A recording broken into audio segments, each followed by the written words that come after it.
Hello, and here we go, another news day on Tuesday. Today, we get the news that Shoreline Fina and Daisy are coming in as a new Neovision unit that we can pull for. Really interesting because we get this combo unit before we actually get Daisy herself. I think Daisy's a pretty cool unit, but that's just because I kind of line up with her, she works in theater, I work in theater, I think it's pretty cool. So we get her. She is a magic cover tank. She has some cooldowns to where she can be a physical cover tank, or they have some cooldowns to where they can be physical cover tanks. Really just a fantastic unit. And then we get Neovision's Awakenings for Summer, Folka, and Citra. Citra, yes! I will definitely be awakening this one because Citra is best unit. And it's the first Citra we have in game that's Neovision Awakenable. Then we have Neovision Awakenings for Summer, Fina, and Lid, and then we have a new unit, Minoru. Alright, so let's scroll down and just check that out. Okay, so we get the base kind of wheel that we've been getting. It's like you can get your Super Trust Moogle, you can get your shards and everything. Every time you do a pull, it does the random lotto board. We've seen it before. All right. Then we get Shoreline Fina and Daisy. All right. So they're beach girls. They're going to hang out. That's their base form, and then we have their Brave Shift form. Looks pretty cool. Going to play some dodgeball. They get a seagull in there. I don't know. All right. So their EX rank awakening rewards are pretty standard for a baseline Neovision. Okay. The Brave Shift duration, infinite turns, cooldown, 1 turn, great. The STMR and TMR are pretty interesting. The Trust Mastery is a materia. The materia is Spirit HP 40% and MP 30% and increased water resistance 40%. Pretty cool. Pretty freaking cool. I mean, not great, not stellar, but for a base Trust Mastery, it's pretty awesome. All right. Then her STMR is 100. Okay, so that's crazy. 102 Spirit on a hat. That's just through the roof. And then it has Guts on it, so if you take that lethal damage, you're gonna survive. You're gonna go down to 1 HP, and I love Guts. Guts is a way to cheese a lot of stuff or survive when you really need it. Then the HP 30% and water resistance 50%, and it's got a little defense on there, but and I'll take that straw hat. That straw hat's fun. It's a boater hat. I like that they actually called it a boater hat, not just a straw hat. They actually found the name for it. Then we get the Too Cool for Summer, which is her Vision card. The Vision card goes to 800 HP, Spirit 80, and the abilities that unlocked are essentially extra increased Spirit when equipped with heavy armor. It's pretty cool. What can she do? I'm not going to do a full unit review, but basically she can do really high mitigations, magic cover excellently. She auto casts magic cover. You don't even have to. If it's a preemptive AoE magic skill, she's probably gonna cover it. She's insane. She's crazy. She's an incredible cover tank. Okay. Then we have, you can make your own basis on this, but I know a lot of people have been waiting for this unit. So. And not just for her cover abilities, but also for her mechanical abilities as well, all of her support stuff. Then we have Summer, Fina, and Lid. Summer, Fina, and Lid, their Brave Shift form, they essentially become a DPS unit, which is really interesting. So they go from a support and healer unit to a complete DPS. Infinite turns, which is great. And then the actual cooldown is 2 turns. Okay. None of that stuff really changes. This break is incredible. This break becomes up there with like Lakshmi Lid, as long as it stays true to the same as it did in JP. Then it's an 84% break. So if you have a bunch of these Fina and Lids hanging around, then you can awaken them. Boom, get the 84%, and it's attack, defense, magic, and spirit. So definitely worth getting if you don't have an 84% breaker yet. And then in her Braveshift form, DPS, which is pretty freaking cool. Absolute Mirror of Equity Chainer, at least that's what she was in JP. Okay. And then we have Summer, Folka, and Citra. Citra, best girl. All right. Okay, so in their new Braveshift form, Citra's taken her. She's gotten her rest. She's got her sun rays. Now they're both sitting up, and they're just like, I don't know, the umbrella change color. I don't know what's going on here. Infinite Braveshift duration, Braveshift cooldown, 1 turn cooldown available from turn 1. Great. Literally just perfect. That's how a Neovision should be. Okay. Her skills are kind of like her new skills in her Brave Shift form. Basically, she gets probably Chaos Wave Awakened chaining. She gets triple cast. She gets some Reaper Killer castable. In JP it was 100% Reaper Killer, which is pretty cool. She can be up to a quad caster, I think. And in her base form, just a buffer that puts, everything at like 200%, 120% light and peril, that kind of thing, remains a support unit in the base form, and then the Braveshift form, a DPS unit for Chaos Wave Awakening for light. So it's like they really let like one unit to take over for one side and another unit take over for the other side, which is kind of cool.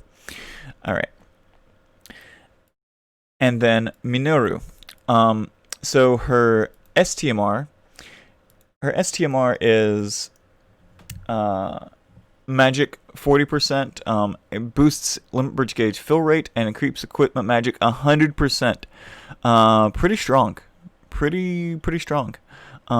So that's 100% equipment magic and base magic 40%. Like that's really gonna help you get those stats.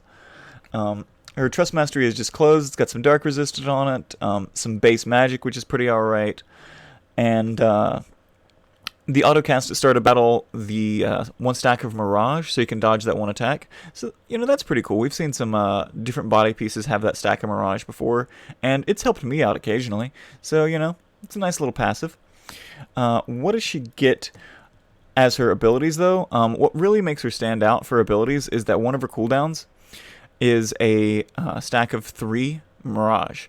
So if there's something that does like 3 AoE physicals in 1 turn, the enemy, Minoru has that ability. It's not locked behind an unlock or anything like that. She just has it, but it is a cooldown. So you can put 3 stacks of Mirage on the entire party with Minoru, which is, I think, a pretty cool thing for any unit to have. So if you get stuck in one of those trials, she might be the one to bring with, Alright, so let's take a look at everything else that we got on this news day. Alright, so what do I think about the units? Shoreline Fina and Daisy, mechanically, fantastic units. Absolutely. Like, so many people are going to be so happy. And the rest of the units on the banner actually really decent. So like there's not like an off banner that you'd get and you'd be like, oh man. So that's really nice. Well, off banner. Yeah, there'd of course be off banners, but all right. So then we get On the Road again. On the Road again is one of those things where we get to revisit all the trials. So we get the Shadow of Ruination. Oh, why have we never gotten to fight Hasenko in like the Chamber of Vengeful or something like that? Like this enemy needs to be like a Chamber of Vengeful fight. Like oh man, the way this enemy works, it's so unique. I know a lot of people didn't like it, but I really enjoyed it. If it was a trial, a permanent trial in the game, It's a little difficult, but it might not be so difficult with Neovision's units. What it does is, at the beginning of the battle, as a preemptive, it essentially drains everyone's MP. So you have to figure out how to navigate that with units that have extremely high MP or extremely high spirit, so they don't take the hit as hard. And it does that to the whole party. So that was the mechanic that made that boss incredibly unique. Essentially, you start the battle with no MP, unless you've really geared for it. So, Shadows of Ruination. The eyeball, like this materia, they're not great unless they buff them in some way, unless these are like recipes for like a plus or something like that. They're not so great, but I'm still going to beat her up. Alright, so second trial, March of the Titan. That's like a 20% darkness resistance, you know? And like these are the little things. They're good if you don't have, what is that, whale whisker, I think. They're good if you don't have much gear, but otherwise, it's just a fun little guy to beat up on. Okay, then we have the third trial, which is, oh, by the way, the March on Tiamat trial, you could probably just basic attack this guy, and he's so easy. It's so, because he's from Final Fantasy Tactics, War of the Lions. I don't know why they made him so easy and such like a low hit point pool, and but he's easy. And then the third trial is Dwarven Castle that fight against Golbez. So you get that Shadow Dragon, the lightning resistance, and I'm not sure which materia this is, but I believe that's Gaia Hammer. You can correct me if I'm wrong on that one. Then the fourth trial would be the Magitek Ruins. This was whenever we got Yigo. So you get that 50% resistance to all status ailments. Marlboro doll. And this little accessory, I think it's an accessory. Yeah, Yin Yang Ornament accessory. It's got 25 attack, 25 magic, and 100 HP on it.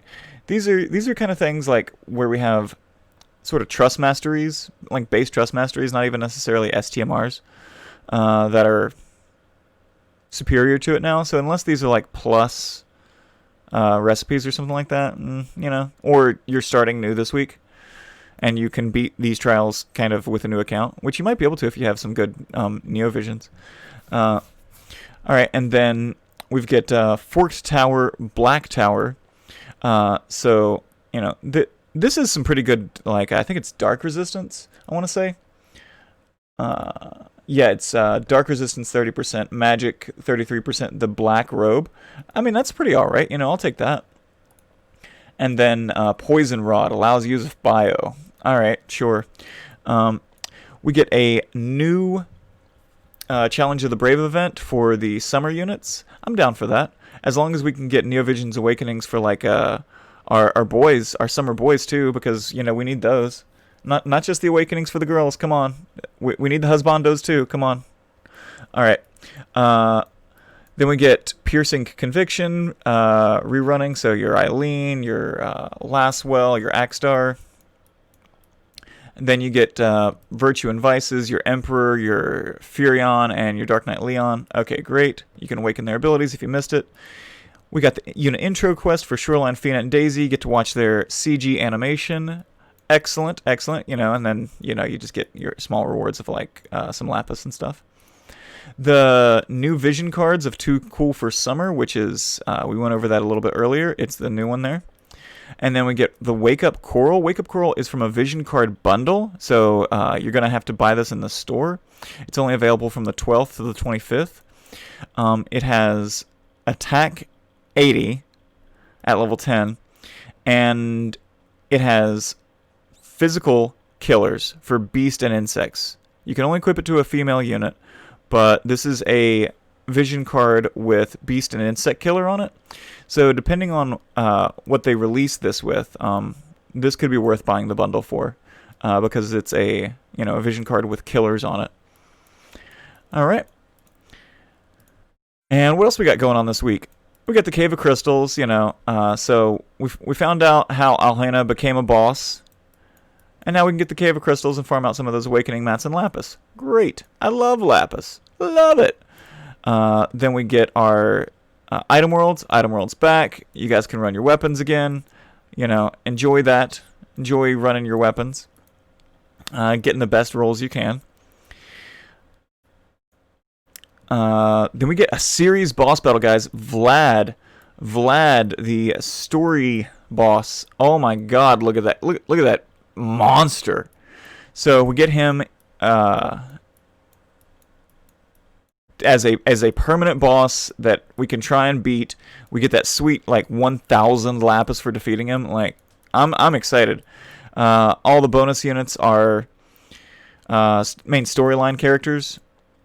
Like sort of important storyline characters too, you know. I don't know who's going in here and defeating it with like the orders guys, like the low tier orders guys, but all right. Those guys are bonus units too, sure. And then we have a second trial. So they're releasing 2 trials on the same week. It's a little all your eggs in one basket, but okay. So we got Dark Golem and Dark Shiva. You get the Golem Shell Plus being really good. Null Poison and Disease, Earth Resistance 30%, Defense 102, and 57 Spirit. And then you get your Trust Coins and your Summon Ticket. Yeah. I want that Golem Shell. I want it. Alright. And then the Brave Ability Enhancement Box Summon. So, clear the Brave Ability Enhancement daily quest to attain Brave Ability Enhancement tickets. So this is a daily quest thing. There are a total of 3 boxes for summoning, and each box must be emptied before continuing to the next. Okay. So we can just get, you know, Brave Ability Enhancements. Make sure to do it every day, I suppose. Your Autumn Breeze login bonus, you know, your base stuff. You get the Ascension Pearls. You get the fragments for the units that are this week's banner. Your exchange shop, so, you know, you can, if you do 10 pulls, I'm sorry if that would happen to you, but if you do 10 pulls and you have to go to pity, there is the safety net here for Shoreline Fina and Daisy, and then you've got your other units, fragments, and, you know, you guys have seen it. All right. And then it's just the maintenance notice, and that's it for this news day on Tuesday. So what do I think in total? Shoreline Fina and Daisy are incredible. I'm excited that Citra finally gets an awakening in some form. We get a 3 stack of evasion here and 84% breaks. We get some bosses that'll, you know, maybe we can get some tickets out of it. Yeah, guys, get your tickets. Get the tickets. Yeah, tickets. We get a new vision card that has killers on it. I want it. Oh yeah, item world. I'm excited for the new series boss battles and the new availability to beat up on Dark Golem and Shiva. Also, Golem, stop skipping leg day, man. Like that upper body is it's too strong. You need to work out your legs, man. All right. So that's it. Thank you guys for hanging out. Much love and peace.